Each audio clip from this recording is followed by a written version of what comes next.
मी बोललो टाकेत गटातील माझ्या सर्व गोरगरिबांना देखील मी आश्वासित केलंय की माझा स्वतःचा ड्रीम आहे. My next dream and my vision and mission MKS boss cabinet ministry direct cabinet मंत्रीपद घेऊनच साहेबांना लाल दिवा घेऊन टाकेत गटात आम्ही आणणार आहे. कारण यावेळेस सांगतो टाकेत गटामध्ये जवळपास 48-50 हजार मतदार आहे. साहेबांना जवळपास मिनिमम आणि मॅक्झिमम जवळपास 40,000चं लीड तुम्हाला या ठिकाणी सांगतो. हे बोनस म्हणून आम्ही टाकेत गटातून देणार आहे. कुठच्याही बोलताबांना बळी पडू नका. कुणाचंही खा मटण, कुणाच्या बार मध्ये जा, कुणाच्या हॉटेलमध्ये रेस्टॉरंटमध्ये जाऊ तुम्ही खा. पण येत्या 20 तारखेला घड्याळ या निशाणी समोरील 3 नंबर अनुक्रमांक 3 नंबर या निशाणी समोरील बटन दाबून घड्याळ या चिन्हावरच बटन दाबून आदरणीय आमदार माणिकराव कोकाटे साहेबांना मंत्रालयामध्ये पाठवण्यासाठी मतदान करा. साहेबांना 4 वेळेस आमदार केलंय, 5व्या वेळेस मंत्री म्हणून मतदान करा. कारण अभी नाही तो कभी नाही. या ठिकाणी आदरणीय बाळासाहेबजी गाडवे साहेब आमच्या टाकेत गटाचे माजी जिल्हा परिषद सदस्य यांनी या ठिकाणी टाकेत गटात काय विकासनामा झाला, काय विकास कामे कोकाटे साहेबांनी केले सांगितले आहे. तुम्ही पिंपळगाव मोर्ते वासळी फाटा रस्ता बघा, टाकेत धामणगाव रस्ता बघा. 4 तालुक्यातून येणारा 900 कोटीचा रस्ता साहेबांनी मंजूर केला. निफाड असेल, सिन्नर असेल, अकोले तालुका असेल आणि आमचा इगतपुरी तालुका असेल, अशी विविधांगी विकास कामे साहेबांनी केले. MJPची योजना असेल. तुम्ही काय जास्त वेळ घेत नाही, फक्त विकासाच्या धर्तीवर कुठचाही जात धर्म पंथ न बघता फक्त विकास म्हणून आदरणीय कोकाटे साहेबांना सर्वांनी एक दिलानं एक मताने मनापासून आणि तळमळीनं या ठिकाणी मतदान करा. आज या ठिकाणी विधानसभेचे उमेदवार आमदार माणिकरावजी कोकाटे साहेब यांच्या प्रचारार्थ ही सभा होत आहे. ही सभा एकदम इतकी एकी आहे की अटीतटीची सभा आहे. माझ्या मतदार बंधू आणि भगिनींनो, या सभेमध्ये आज केलेल्या कामाची पावती आपल्याला सगळ्याला दिसत आहे की या गोरगरिबांच्या हितासाठी आणि प्रत्येक जाती धर्माच्या लोकांसाठी जागणारा एकच नेता आहे, तो म्हणजे माणिकरावजी कोकाटे साहेब. यांनी कुठल्याही जाती धर्माच्या आणि कुठल्याही समाजाच्या लोकांना कुठल्याही कमी नाही केलेलं असा हा नेता आहे. त्यांच्या या प्रचारार्थ आज या ठिकाणी सभा केलेली आहे. गेली कित्येक वर्षापासून आपण पाहतो आहे की या ठिकाणी आपल्या पाण्या वाचून वंचित असलेला हा पूर्व भाग आज आमदार माणिकरावजी कोकाटे साहेब यांनी एकदम सुजलाम सुफलाम केलेला आहे. बारामती सारखा केलेला आहे. त्यांनी अजितदादा पवार यांना आव्हान करून अजितदादांनी त्यांना सांगितलं की हे माझी मान खाली घालावला लावशाल तरी, परंतु आमदार साहेबांनी त्यांनी सांगितलं की दादा तुमची मान उंच शिखरावर नेल्याशिवाय मी राहणार नाही, ही गोष्ट केल्याशिवाय मी राहणार नाही. तरी त्यांनी ही गोष्ट सक्षम करून दाखवली आणि येत्या 20 तारखेला आमदार माणिकरावजी कोकाटे साहेब यांना प्रचंड मताने घोष मताने विजयी करा.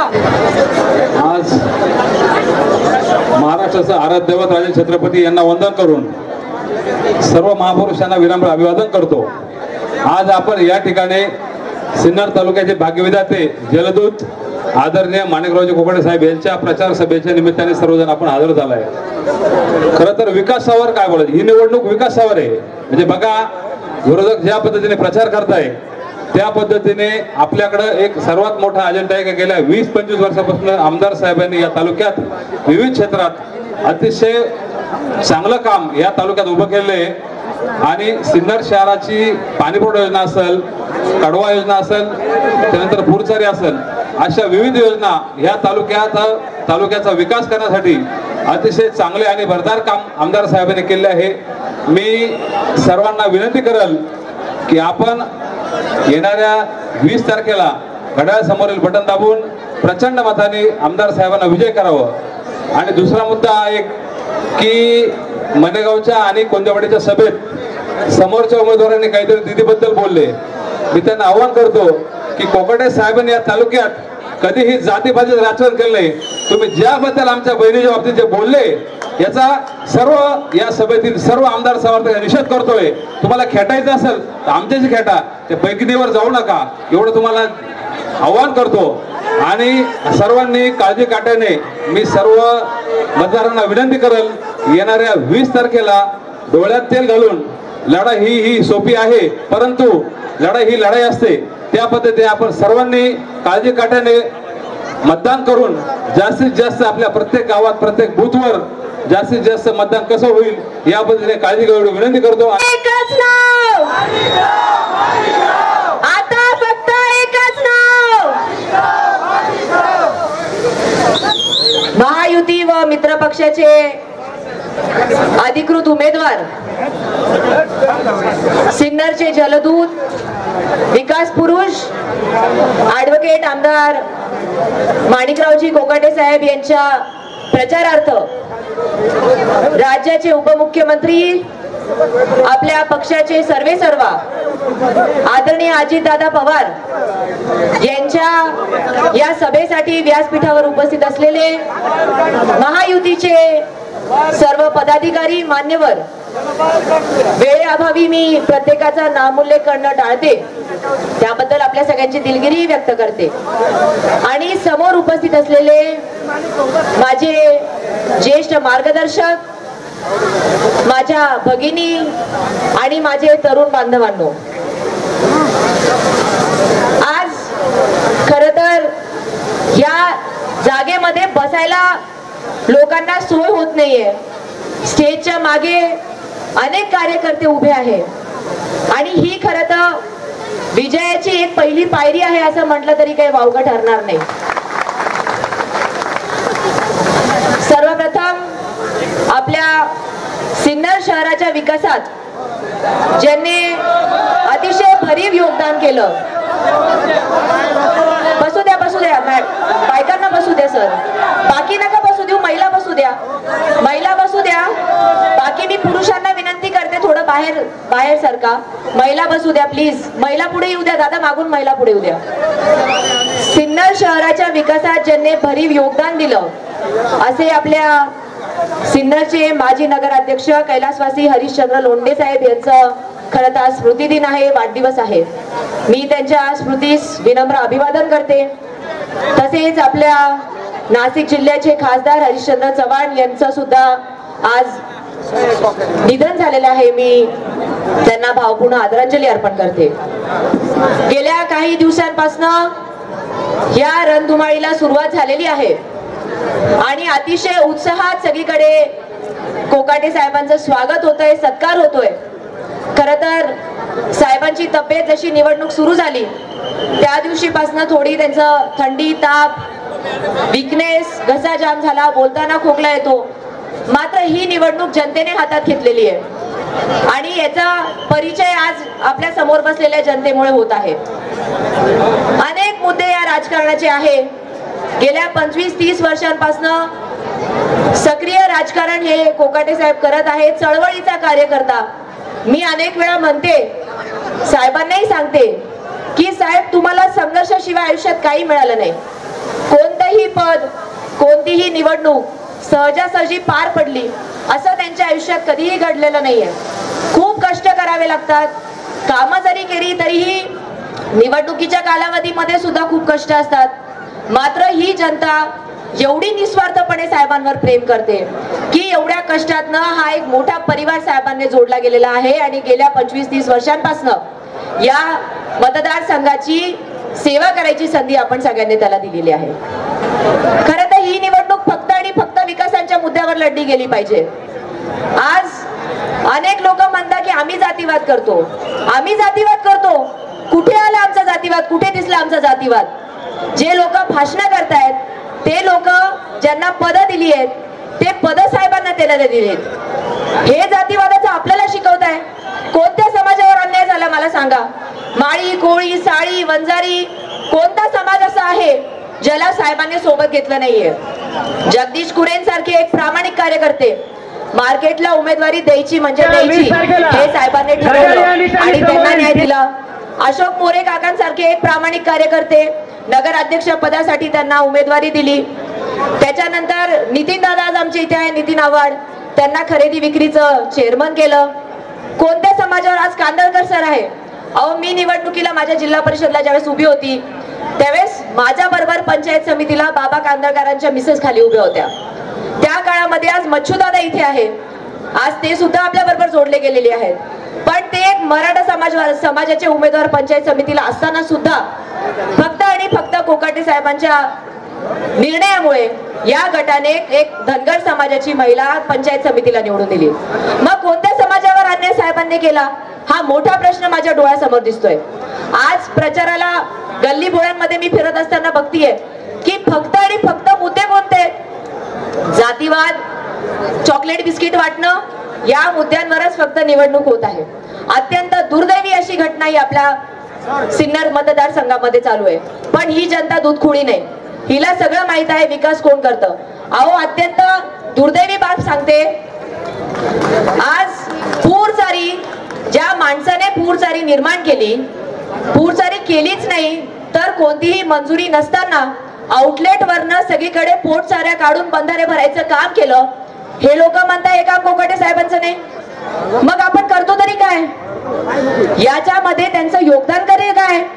2.5-3 वर्ष जिल्हा परिषद अध्यक्ष म्हणून ज्यांनी पद भूषवलं त्यांचं योगदान काय? आपल्याला प्रश्न विचारता पहिले आपलं कर्तृत्व काय हे तर सिद्ध करा, मग आम्हाला प्रश्न विचारा. आमचा विकास डोळ्याला दिसतोय, हाताला लागतोय. इथेच काल सभा घेतली, या परिसरात जी त्यांनी सभा घेतली हे परिसर कोकाटे साहेबांनी बनवलेले, त्यांच्यामुळे ते आज इथे सभा घेऊ शकलेले. आणि ते आपल्याला विचारता आपण काय केलंय? आम्हाला नका सांगू आम्ही काय केलंय, जनतेला माहिती आम्ही काय केलंय. आज एवढे बंधारे पूर्व भागामध्ये भरलेली आहेत. नदीजोड प्रकल्पासारखा 13-14 हजार कोटीचा प्रकल्प आज दादांच्या माध्यमातून मंजूर झालेला आहे. आणि हे म्हणता की अमक्याने केला आणि टमक्याने केला, मग इतके दिवस का नाही झालं? आमदार झाल्यावरच सगळे कामं कशी काय झाली हा मोठा प्रश्न माझ्या डोळ्यासमोर आहे. बरं, इतकी बालिश बुद्धी आहे. ते म्हणतात की निसर्गाची कृपा होती आणि म्हणून पाऊस झाला, आणि पाऊस झाला म्हणून पूरसाऱ्यांना पाणी खाली गेलं. अहो योजनाच तशी आहे, योजनाच ती आहे. ज्यावेळेस पूर येईल ते पाणी जे ओव्हरफ्लोचा याला फ्लड कॅनल म्हणतात. फ्लड कधी येतो, पूर कधी येतो? नदी वाहून ज्यावेळेस एक्सेस पाणी राहतं त्याला फ्लड म्हणतात, त्याला पूर म्हणतात, आणि ते कालवे आहे. म्हणजे निसर्गाचं खरं तर तुम्हाला उत्तर एवढंच आहे की निसर्गाची साहेबांवरती कृपा आहे. विधानसभेच्या निवडणूक प्रचारासाठी उपस्थित व्यासपीठावरती राष्ट्रवादी काँग्रेस पक्षाचे राष्ट्रीय अध्यक्ष, राज्याचे उपमुख्यमंत्री सन्माननीय अजितदादा पवार साहेब, भारतीय जनता पक्ष, शिवसेना, उद्धव ठाकरे, एकनाथ शिंदे गट आणि राष्ट्रवादी काँग्रेस पक्षाच्या सर्व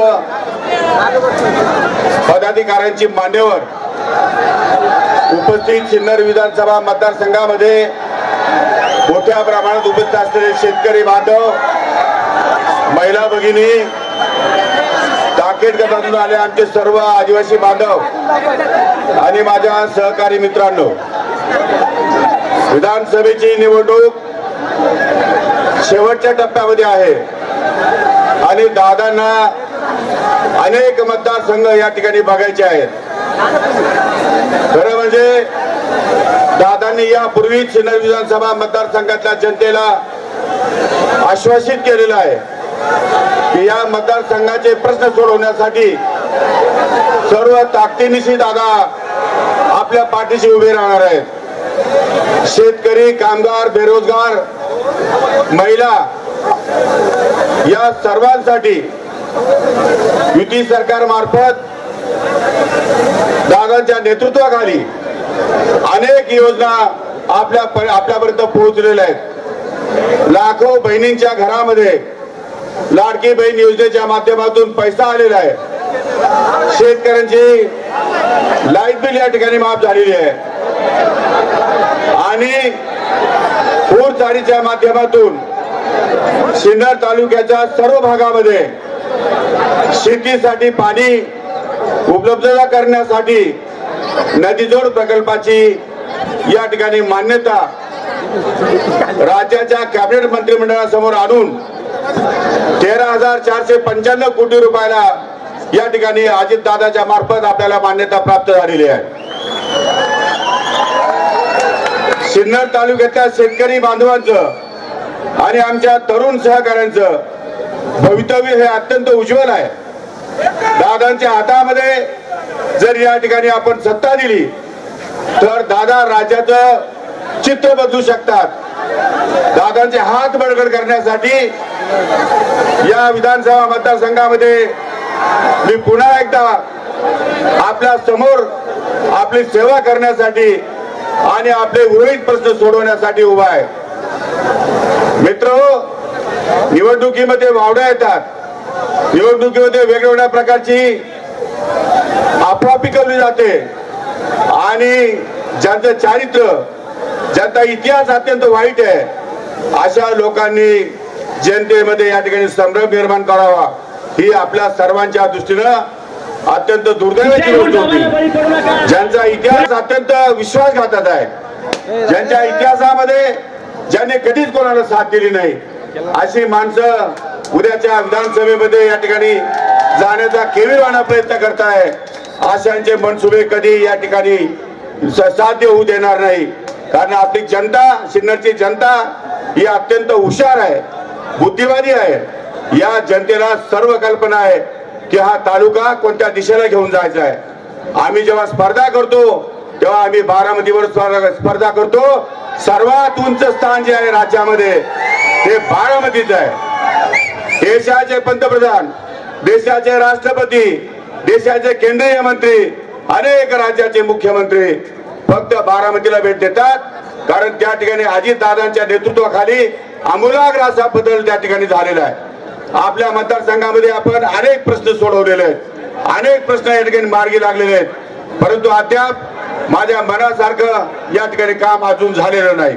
अजूनही माझ्या मनामध्ये खूप प्रश्न आहेत आणि हे प्रश्न सोडवण्यासाठी उद्याची विधानसभा आपल्या दृष्टीने महत्वाची आहे. मित्रहो, माझ्याकडे 6 सप्टेंबर रोजी विरोधकांच्या वतीनं एक प्रस्ताव आला आणि मला सांगितलं गेलं की आमच्या भाऊला या ठिकाणी सर्वाई करायचं आहे, तुम्ही आतून आम्हाला सहकार्य करा, आम्ही आतून त्यांचं काम करतो आणि या ठिकाणी तुम्हाला मदत करतो. मी म्हटलं, मी छत्रपती शिवरायांच्या वंशज आहे, त्यांच्या विचाराचा माणूस आहे. विश्वासघात, दगाबाजी, पाठीत खंजीर खुपसणं आणि कमरेखाली वार करणं या माणिकोकड्याचा धंदा नाही, लक्षात ठेवा. जी लोक आज खासदारच्या नावाखाली मतं मागतायत, हेच लोक खासदारांना संपवण्यासाठी, खासदारांचं वाट लावण्यासाठी माझी मदत घेण्याचा प्रयत्न करत होते. मी त्यांना सांगितलं, असा प्रकार मी करू शकणार नाही, असा प्रकार मी करत नाही. युद्ध समोरासमोर लढतो, छातीवर वार करतो. मी छत्रपती आहे, मी अशा प्रकारचे कडूषित राजकारण माझ्या उभ्या आयुष्यात केलं नाही आणि कधीही करणार नाही. ज्यांनी आदिवासी समाजाच्या जमिनी लुटल्या, ज्यांनी वंजारी समाजाच्या जमिनी लुटल्या, ज्यांनी शहरामध्ये आरक्षण उठवली, ज्यांनी फक्त धंदा केला आयुष्यभरामध्ये, अशा लोकांनी विधानसभेत निवडणूक लढवावी ही सिन्नर तालुक्याच्या जनतेच्या दृष्टिकोनातून अत्यंत लाजिरवाणी गोष्ट आहे. मित्रो, आपल्याला न शोभणारी बाब आहे. 2.5 वर्ष जिल्हा परिषद दिली उद्धव ठाकरे साहेबांनी, खासदारांनी. त्या जिल्हा परिषद मध्ये स्वतःच्या समाजाला सोडा, एकाही समाजाला त्याने न्याय देऊ शकला नाही. एकही माणूस तालुक्यामध्ये त्याने नाव घेऊन सांगावं की आमच्या माणसाला उभं केलंय, तमक्या माणसाला मदत केली आहे, आमच्या गावासाठी तमक्या गावासाठी योजना आणली आहे, इतका निधी आणलेला आहे, एक सुद्धा काम तालुक्यात उभं केलं नाही. मित्र, एक सुद्धा सांगायलाच काही नाही यांच्याकडं. फक्त पैशाचा उपोत्याप या ठिकाणी माज आलेला आहे आणि हा माज जिरवण्याचं काम 20 तारखेला आपण जनता केल्याशिवाय राहणार नाही याची मला खात्री आहे. मी आपल्याला सांगू इच्छितो, निवडणुकीचे निकष हे फक्त विकासाचे असले पाहिजे. विकासाच्या बरोबर आपल्याला जायचंय, कारण चिरकाल जो टिकतो तो फक्त विकासाच टिकतो. भविष्य आपल्या या विकासावर अवलंबून आहे. सर्वांगीण विकास साधण्यासाठी, आपल्या सर्वांना न्याय देण्यासाठी उद्याच्या युती सरकारमध्ये दादांचे हात बळकट करण्यासाठी आपली सिन्नर विधानसभा ही अत्यंत महत्वाची आहे. कमीत कमी 1 लाख मतांनी लोटलं पाहिजे, एवढं लक्षात ठेवा. जोपर्यंत 1 लाख मतांनी तुम्ही लोटणार नाही तोपर्यंत मला शांती लाभणार नाही. त्यामुळे खासदारांच्या लोकांना पण सांगून ठेवतो, अशा गटार अवलादी जर माझ्याकडे असते ना तर मी हत्तीच्या पायाखाली तुडवले असते. यांना जवळ घेतलं असतं, कसली आघाडी कसली बी गाडी पक्ष सुद्धा पाहिला नसता, यांना पहिला तुडवला असता, मातीत घातला असता. अशा प्रकारचे अविचारी माणसं, अशा प्रकारचे विश्वासघातकी माणसं समाजकारणामध्ये राजकारणामध्ये पुन्हा येता कामा नये. खड्यासारखे उचलून फेकून दिले पाहिजे. आणि म्हणून ही निवडणूक तुमच्या आमच्या सर्वांच्या भवितव्यासाठी आहे. या निवडणुकीमध्ये आपल्याला सर्व समाजाला बरोबर घेऊन जाऊन सर्वांना न्याय द्यायचा आहे. गोर गरीब जनता, आदिवासी, मागासवर्गीय, दलित, आमच्या सर्व दलित बांधवांनी दादा वंचित आघाडीने मला पाठिंबा दिला आहे, आमच्या आरपीआयने मला पाठिंबा दिला आहे. एकही रुपया या माणसाने आमच्याकडनं घेतला नाही. अत्यंत प्रामाणिकपणे हा तालुका संपूर्णपणे माझ्या पाठीशी खंबीरपणे उभा आहे, याचा मला मनापासूनचा अभिमान आहे. गोरगरीब जनता, आदिवासी जनता ही या ठिकाणी माझ्या पाठीशी खंबीरपणे उभे आहे. यांना विश्वास आहे, खात्री आहे की तालुक्यातले प्रश्न आमदार माणिकराव कोकाटे सोडू शकतात, ही सर्वांना जाणीव झालेली आहे. हा विश्वास सर्वांच्या मनामध्ये आलेला आहे आणि हा विश्वास मनामध्ये जगावण्याचं काम गेली 20 वर्ष मी या तालुक्यामध्ये करतोय. या तालुक्यामधल्या गोरगरीब आणि सर्वसामान्य शेतकऱ्यांना आणि सर्व आदिवासी बांधवांना, मागासवर्गीयांना, सर्वांना या ठिकाणी बरोबर घेऊन जाऊन सिन्नर तालुक्याचा सर्वांगीण विकास आपल्याला साधायचा आहे मित्रो. आणि हा विकास साधण्यासाठी आपण सर्वजण उद्याच्या 20 तारखेला जिथे असाल तिथे, जिथे घड्याळ असेल तिथे, जिथे कमळ असेल तिथे, जिथे धनुष्यबाण असेल तिथे सर्व ठिकाणी राज्यामध्ये युतीचे सरकार आलं पाहिजे आणि अजितदादांचे हात बळकट झाले पाहिजे. यासाठी अतिशय तत्परतेने कामाला लागा. आणि कोणत्याही परिस्थितीमध्ये उद्याची विधानसभा ही महाराष्ट्राच्या विधानसभेमध्ये सिन्नर विधानसभा ही वेगळी दिसली पाहिजे, हे चित्र आपण या ठिकाणी स्पष्ट होऊ द्या. हे आपण कराल हा विश्वास या ठिकाणी बाळगतो. आणि 20 तारखेला प्रचंड मताधिक्याने पुन्हा एकदा आपल्या सर्वांची सेवा करण्यासाठी मला विधानसभेमध्ये पाठवा अशी आग्रहाची आणि कळकळीची विनंती करतो आणि थांबतो. जय हिंद, जय महाराष्ट्र.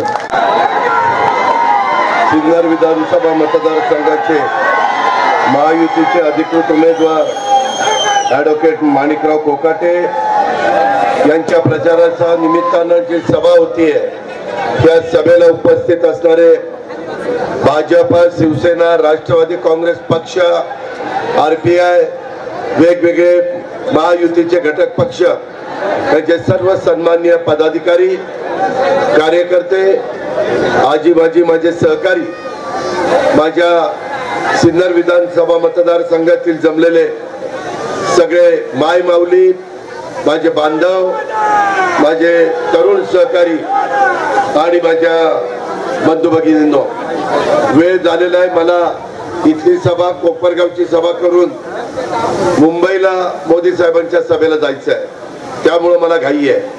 थोडा मला उशीर झाला त्याबद्दल दिलगिरी व्यक्त करतो. परंतु उत्तर महाराष्ट्राचं आराध्य दैवत, महाराष्ट्रातील 3.5 शक्तीपीठापैकी अर्ध शक्तीपीठ असणाऱ्या वणीच्या सप्तशृंगीच्या मातेच्या चरणी मी सुरुवातीला वंदन करतो. देशाच्या स्वातंत्र्यासाठी इंग्रजांच्या विरुद्ध सशस्त्र लढा देणारे थोर क्रांतिकारक भगवान बिरसा मुंडा आणि अन्य क्रांतिकारक राघोजी भांगरे यांच्या कार्याचं स्मरण करून त्यांना देखील मी या ठिकाणी अभिवादन करतो. सध्या महाराष्ट्रामध्ये प्रचंड मोठ्या प्रमाणावर निवडणुकीची धामधूम चालू आहे. उद्याच्या 5 वर्षाच्या करता शाहू फुले आंबेडकरांचा महाराष्ट्र कुणाच्या हातात द्यायचा आहे हा निर्णय महाराष्ट्राला घ्यायचा आहे, नाशिककरांना घ्यायचा आहे, सिन्नरकरांना घ्यायचा आहे. तुमच्या सगळ्यांच्या पुढं जे मशी देणार आहे तिथनं वरनं 3 नंबरला माणिकराव कोकाटे यांचं नाव आहे. त्यांच्या नावाच्या पुढं घड्याळ ही खूण आहे. त्या घड्याळ 3ऱ्या नंबरला घड्याळाच्या चित्राच्या शेजारचं बटन दाबून माणिकरावांना पुन्हा एकदा प्रचंड मताने तुम्ही विजयी करावं हे आवाहन करण्याच्या करता मी आलो.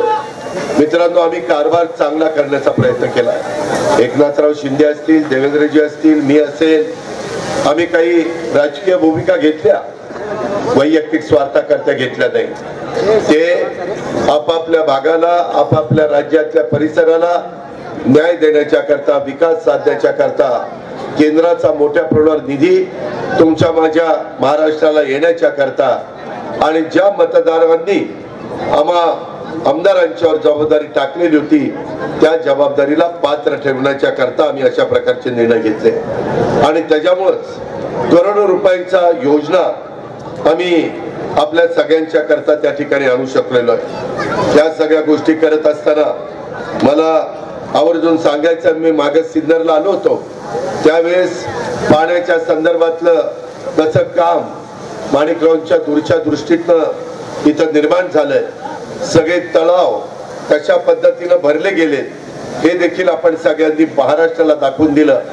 जो जिराई तालुका होता जिथं कुसळाशिवाय काही उगवत नव्हतं अशा तालुक्यामध्ये MIDC तर आणली, ती वाढवण्याचा प्रयत्न झाला, परंतु त्याच्याचबरोबर माझ्या कष्टकऱ्यांच्या, माझ्या शेतकऱ्यांच्या, बळीराजाच्या शेतीला पाणी देण्याच्या करता फार महत्वाचं काम माणिकरावांनी त्या बाबतीमध्ये केलेलं आहे। उत्तर महाराष्ट्रासह मराठवाड्यातील उपयुक्त ठरणारा दमणगंगा एक दरे गोदावरी सह दमणगंगा वैतरणा गोदावरी नदी जोड प्रकल्पाला 14 ऑक्टोबर 2024 ला मान्यता दिली।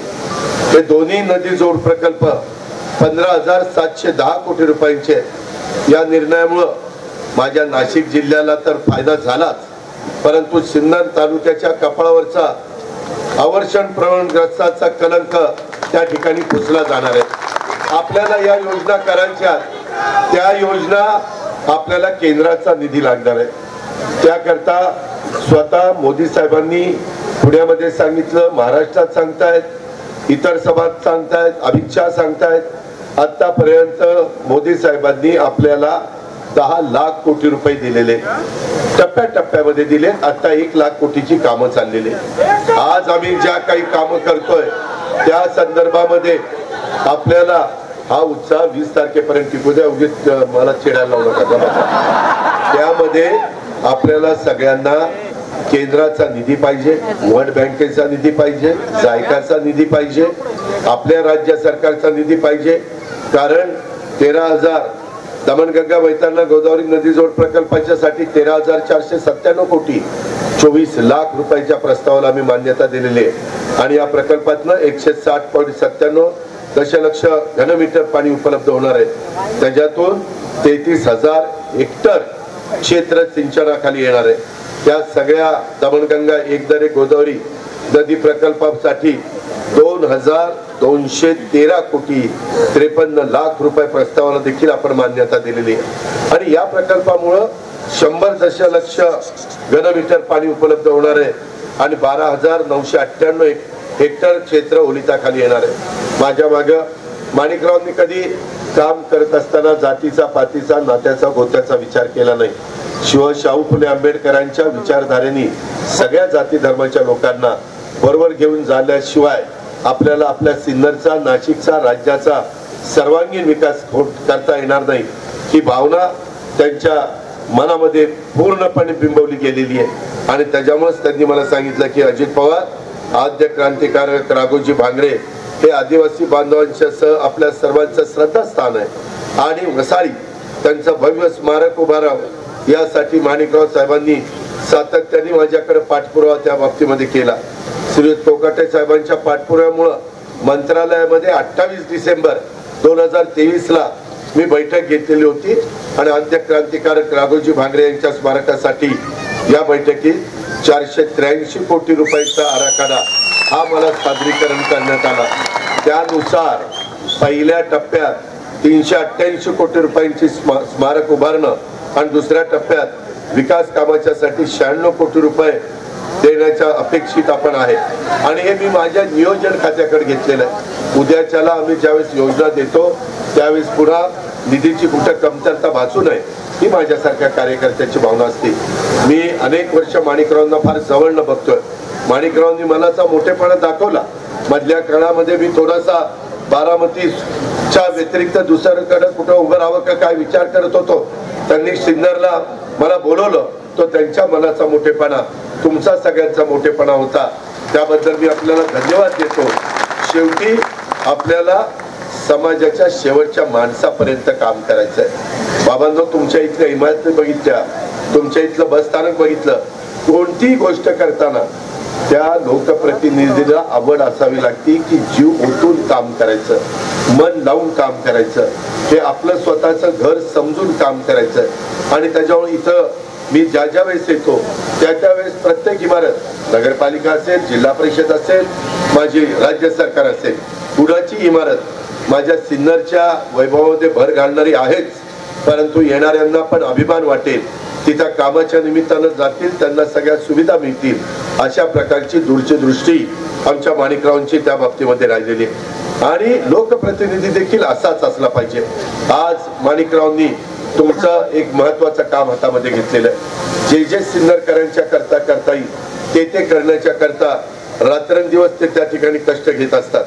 आज मला तुम्हाला सगळ्यांना सांगायचं आहे, आद्य क्रांतिकारक राघोजी भांगरे यांच्या स्मारकाची जागा इगतपुरी आणि कळसुबाई शिखर परिसरात लागून आहे. स्मारकापासून कळसुबाई शिखरापर्यंत रोपवे कामासाठी केंद्र सरकारकडून पर्वतमाला योजनेतनं निधी मिळवून आपल्याला आणायचा आहे.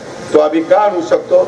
आमची मोदी साहेबांची ओळख आहे, अमित शहाची ओळख आहे, नितीन गडकरी, पियुष गोयल, शिवराज सिंह चौहान या सगळ्यांच्या आपल्या चांगल्या ओळखी आहेत. या स्मारकाबरोबर आजूबाजूचा परिसर एक पर्यटन स्थळ म्हणून विकसित केल्यानंतर त्या परिसरातील आदिवासी बांधवांना मोठ्या प्रमाणावर रोजगार मिळणार आहे.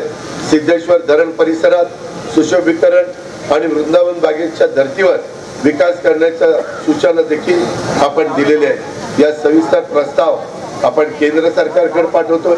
याला लवकरच मंजुरी मिळेल आणि कामाला सुरुवात होईल याची मला त्या ठिकाणी खात्री आहे. मला आपल्याला सांगायचं आहे, लोकसभेच्या निवडणुकीच्या निमित्तानं आपण किंमत मोजली.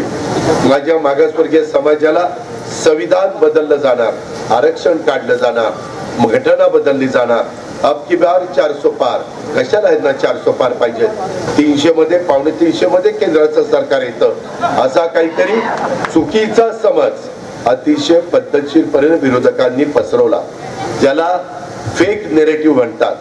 आणि त्याच्यात माझी जनता दुर्दैवाने महाराष्ट्रातली बळी पडली. आपण 0.6%नीच कमी आहोत तरी एवढ्या मोठ्या जागा पडल्या. आता ती चूक आपण दुरुस्त केली. आम्ही मोदी साहेबांना, अमित शहाना सांगितलं, साहेब त्याच्यामध्ये 3-4 गोष्टी आहेत. एक, अबकी बार 400 पार केल्यामुळं हे संविधानाचा मुद्दा पुढे आला, तो लोकांना पटला. त्याच्यामध्ये 400 पार केल्यानंतर हिंदू राष्ट्र होईल, त्यामुळे मुस्लिम घाबरले आणि त्यांना सांगितलं आता हिंदू राष्ट्र झाल्यावर तुमचा मताचा तरी अधिकार काढला जाईल, नाहीतर तुम्हाला गोळा केले जाईल आणि पाकिस्तान बांगलादेशला पाठवलं जाईल. काही पण सांगतात, काही सांगतात. आणि एवढ्यावरच नाही, कांदा निर्यात बंदी, त्या भारतीताई सांगून सांगून दाबले आमची भावकी. अरे नाही रे, सुरू करतो रे, सर करतो, कुणी ऐकायला तयार नव्हतं. कांदा निर्यातीमुळं माझ्या नाशिक, पुणे, सातारा, नगर, सोलापूर या सगळ्या जिल्ह्यांमध्ये जी जबरदस्त किंमत आम्हाला मोजावी लागली. आम्ही त्यांना सांगितलं आता पहिलं कांदा निर्यात बंदी उठवा. ती उठवली. आता कांद्याचे भाव चांगले आहेत की नाही? आहे. आज तुमच्या शेतकऱ्यांच्या करता, माझ्या शेतकऱ्याकरता जे करता येईल ते आम्ही करतोय. केंद्र सरकार पण प्रतिसाद देतंय. माझ्या मायमौली बसल्यात, त्यांना आम्ही लाडकी बहीण योजना आणली, त्याला त्या ठिकाणी आम्हाला टिंगलटावाळी केली. हे कर्जबाजारी झाले, कंगाल झाले, तिजोरी खाली झाली, काही देणार नाही, चुनावी जुमला आहे. परंतु प्रत्येक वेळेस माझ्या लाडक्या बहिणीला एकनाथराव, देवेंद्र, मी आम्ही रक्षाबंधनाला पण 2 महिन्याचे 3,000 रुपये दिले, सप्टेंबरला 1,500 रुपये दिले आणि दिवाळीचे भाऊबीजेचे ऑक्टोबर नोव्हेंबरचे 3,000 रुपये दिले. बहिणींनो दिले की नाही? दिले.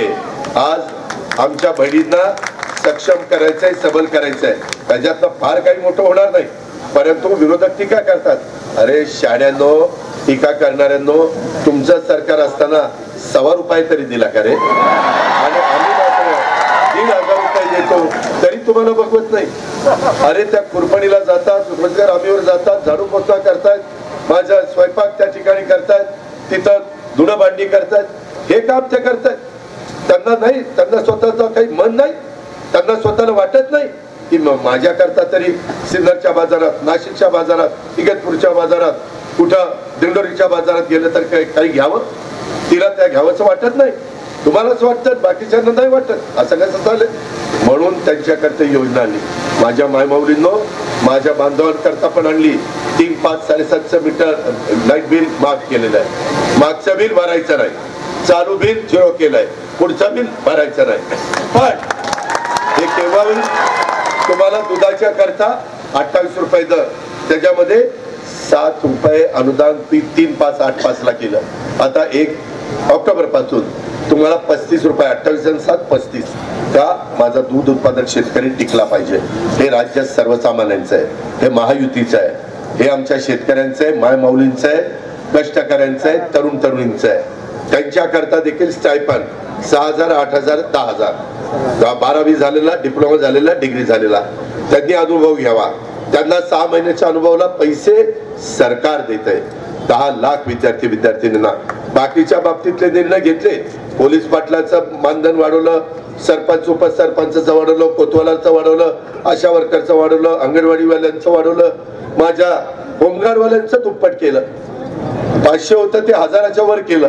या पद्धतीनं आम्ही सगळ्या घटकाला बरोबर घेऊन चाललेलो आहे. माझी तुम्हाला विनंती आहे, तुमची लाडकी बहीण योजना चालवायची असेल, एक लखपती मुलगी ही योजना पुढं चालवायची असेल, माझे कायम तुम्हाला पुढं 5 वर्ष 3, 5, 7.5 लाईट बिल माफ ती योजना चालवायची असेल, दुधाच्या बद्दलची मदतीची योजना, काही बाबतीमध्ये आजही पिकाला माझा सोयाबीन आणि कापूसाला जरा भाव कमी आहे, मागे मी 5,000 रुपये हेक्टरला दिलेले आहेत. माझं शिवराजसिंग चव्हाण साहेबांशी बोलणं झालंय, कृषी मंत्री देशाचे. ते म्हणले अजित थोडं थांब, आचारसंहिता संपू दे, आपण बसू आणि ह्या वर्गाला देखील आपण मदत करू. आम्ही मिळालेल्या सत्तेचा वापर हा सर्वसामान्य माणसांच्या करता करायचा असतो, ही शिकवण घेऊन शिवशाहू फुले आंबेडकरांच्या विचाराने इथं आलोय. माझी सिन्नरकरांना विनंती आहे, तुम्ही माणिकरावकर बघाच, परंतु माणिकराव निवडून आले तर ह्या अजित पवारला ताकद मिळणार आहे. देवळालीला माझी बहीण सरोज निवडून आली तर त्याची ताकद आम्हाला मिळणार आहे. इथं आशुतोष काळे निवडून आला, त्याची ताकद मला मिळणार आहे. हिरामण खोसकर निवडून आला, ती ताकद मला मिळणार आहे. जिथं अरे सगळेच आले पाहिजे, खोसकर काय त्याच्यामध्ये कुठल्याही परिस्थितीमध्ये कमळ जिथं असेल तिथं कमळाचा उमेदवार निवडून आला पाहिजे, ती ताकद देवेंद्रला मिळाली पाहिजे. देवळाली सोडून तिथं त्या महिलेनं फोनच स्विच ऑफ केला. जसं धनराज महालेंनी माघार घेतली आणि दिंडोरीमध्ये एकटा महायुतीचा उमेदवार हा नरहरी झिरवाळ आहे. आता त्याची मोठी सभा घेऊन आलो, त्याच्या आधी निफाडची सभा घेऊन आलो, तिथं चुकून फॉर्म राहिला आहे. मी आज तुम्हाला सगळ्यांना सांगतो, मी तिथंही सभेने जाऊन सांगणार आहे, सिन्नरकरांनो तुमच्या जिथं ओळखी देवळालीमध्ये असतील तिथं सांगा की ही जागा ही राष्ट्रवादी काँग्रेस पक्षाच्या वाट्याला आलेली आहे आणि महायुतीच्या उमेदवार म्हणून सरोज अहिरेंना मी तिथं उमेदवारी दिलेली आहे. तिथं घड्याळाच्या चित्राच्या शेजारचं बटन दाबा. दुसरा उमेदवार महायुतीचा नाही. माझ्या राष्ट्रवादीच्या पदाधिकाऱ्यांना सांगायचंय की तिथं तुम्ही सगळ्यांनी प्रेरणा, तुलाही सांगतो देवीदासजी, तुम्हालाही सांगतो, तिथं विष्णुपादजी तुम्हालाही सांगतो, ज्यांचे ज्यांचे तरुणांनो तुमचा उत्साह बघितला तुम्हाला सलाम. पण हा उत्साह तिथं तुमच्या काही ओळखी असतील, माझ्या मायमाऊली तुमच्या तिथं काही ओळखी असतील, बांधवांनो, शेतकऱ्यांनो, माझ्या कष्टकऱ्यांनो, तिथं पण आपल्याला सरोजला निवडून आणायचंय. मी सोशल इंजिनिअरिंग ठेवलेलं आहे. मी ज्यावेळेस शिवशाहू फुले आंबेडकर आणि माझं छत्रपती शिवाजी महाराज रयतेचं राज्य जसं केलं तसं मला ज्या जागा मिळाल्या त्याच्यामध्ये 12.5% जागा आदिवासींना दिल्या, 12.5%. 12.5% जागा मागासवर्गीयांना दिल्या, 10% जागा महिलांना दिल्या आणि 10% जागा मुस्लिम समाजाला दिल्या. मी सर्वांना बरोबर घेऊन जाणारा कार्यकर्ता आहे. मला राज्य प्रगतीपथावर द्यायचंय. मला मोदी साहेबांचा पुरेपूर महाराष्ट्राच्या सर्वांगीण विकासाकरता त्या ठिकाणी त्यांची मदत घ्यायची आहे. आज त्यांनी पण मला सांगितलं परवा पुण्याला, अजित काळजी करू नको, जनता त्यांनी महायुतीचं सरकार सत्तेवर आणावं, आम्ही जे तुम्हाला लागेल ते देण्याच्या करता केंद्र सरकार कमी पडणार नाही, मोदी साहेबांनी सांगितलेलं आहे. त्याच्यामुळं शेतकऱ्यांना काळजी करू नका. काही काही जण वेगवेगळ्या प्रकारे अफवा पसरवतात, गैरसमज निर्माण करतात. आपल्याला कमळ घड्याळ आणि धनुष्यबाण ह्या सगळ्यांना जायचंय. ठीक आहे, आपली विचारधारा वेगळी असेल, पण आपलं ध्येय एक आहे, महाराष्ट्राचा सर्वांगीण विकास. आपलं ध्येय एक आहे, माझ्या आया बहिणीला कुणी धक्का लावता कामा नये. तिची सुरक्षितता ही आमच्या दृष्टीने महत्वाची आहे. त्याच्यामध्ये माझा तरुण तरुणी हा चुकीच्या मार्गाने जाऊ नये. तो उद्याच्याला शिकला सवरल्यानंतर त्याने त्याच्या आई वडिलांचं नाव वाढवावं, मोठं करावं, त्याने जबाबदार नागरिक त्या ठिकाणी व्हावं, ही आमची भावना आहे. आणि त्याच्यातून आपल्याला कुठेही भेदभाव करायचा नाही. आज खूप काही काम माणिकरावांनी केलं. आम्हाला 5 वर्ष नाही मिळाली, आम्हाला पहिले 2.5 वर्ष मिळाली. त्याच्यात वर्ष तर आमचं कोरोनात गेलं, लॉकडाऊन बंद, सगळं टॅक्स येत नव्हता. आणि नंतर 1 वर्ष आमचं विरोधात गेलं. हे 1.5 वर्ष आणि पहिलं 1.5 वर्ष, या 3 वर्षात सिद्धरला किती निधी दिला? 17,000 कोटी. विचार करा, माझ्या माहितीप्रमाणे बारामतीला देखील एवढा निधी नाही मिळाला.